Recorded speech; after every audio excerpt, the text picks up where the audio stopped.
Bermuda triangle समंदर का एक ऐसा खौफनाक हिस्सा जिसकी तरफ जो भी गया वो कभी लौट कर वापस नहीं आया। आज तक ये कई जहाज़ों को निगल चुका है, सैकड़ों लोगों की जानें ले चुका है। आखिर क्या है बरमूडा ट्रायंगल की कहानी?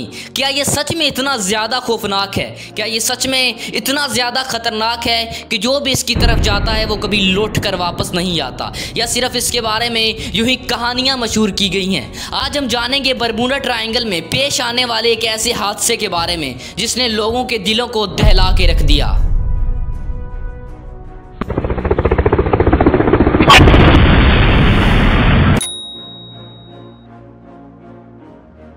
ये बात है 1881 की। एलन आस्टन नामी शिप जो कुछ सामान लेकर लंदन से न्यूयॉर्क जा रहा था।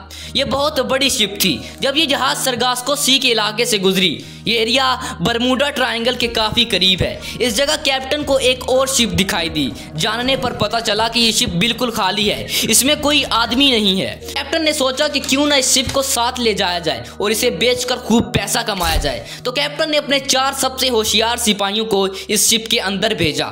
जब वो अंदर गए तो वो देखकर हैरान रह गए कि अंदर सब कुछ सही सलामत था। मेज पर खाना लगा था लेकिन उसे किसी ने खाया नहीं था। पुराने जमाने में डाकू ऐसे जाल बिछाकर लोगों को लूटा करते थे, लेकिन हैरानी की बात है कि अंदर कोई डाकू भी नहीं था।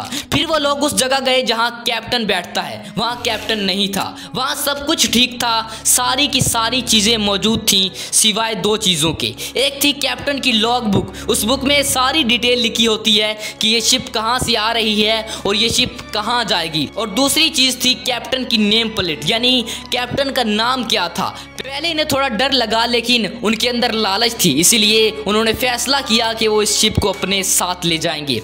उन्होंने समंदर में चलना शुरू कर दिया और 2 दिन बाद एक खतरनाक तूफान आता है। जो इन्हें शिप मिली थी वो अचानक से गायब हो जाती है। कुछ दिन के बाद ये शिप दोबारा से नजर आती है, लेकिन इसके अंदर वो 4 सिपाही गायब थे जिनको कैप्टन ने इस शिप के अंदर भेजा था। कैप्टन दोबारा से कुछ लोगों को लालच देता है और कुछ लोगों को दोबारा से शिप के अंदर भेजता है, लेकिन हैरानी की बात यह है कि फिर से तूफान आता है और दोबारा ये शिप फिर से गायब हो जाती है। उसके बाद ये शिप कहाँ गई किसी को नहीं पता, तो फिर लोग इसको घोस्ट शिप का नाम दे देते हैं। और ये सारा का सारा वाकया इसी बरमूडा ट्रायंगल वाले एरिया में पेश आया था। कैप्टन ने ये कहानी जाके बहुत लोगों को सुनाई और ये कहानी इतनी मशहूर हो गई कि लोगों के अंदर बरमूडा ट्रायंगल का डर बैठ गया। इसके बाद बरमूडा ट्रायंगल के बारे में कई कहानियां निकल कर आईं, इस पर कई किताबें लिखी गईं और कई सारी मूवीज बनी।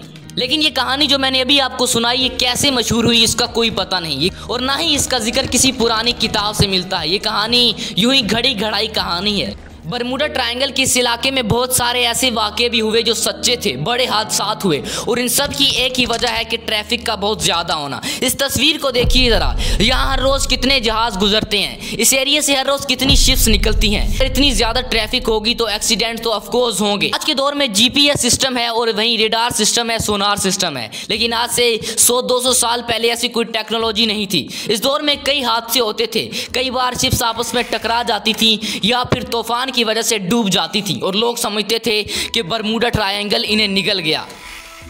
इस एरिया में जितने भी हादसे हुए वो सच्चे हो सकते हैं, लेकिन उनसे बरमूडा ट्रायंगल का कोई लेना देना नहीं है। ये कहानी तो झूठी थी, लेकिन टाइटैनिक के बारे में आप जानते होंगे। जी हाँ, वही जहाज जिसको कभी अनसिंकेबल कहा जाता था, यानी ये कभी डूब ही नहीं सकता, लेकिन वो जहाज डूब गया। लेकिन आपको बताता चलूँ कि वो कहानी भी झूठी थी। क्या वाकई टाइटैनिक की कहानी झूठी है? क्या टाइटैनिक जहाज कभी डूबा ही नहीं? जानने के लिए सामने स्क्रीन पर क्लिक करें।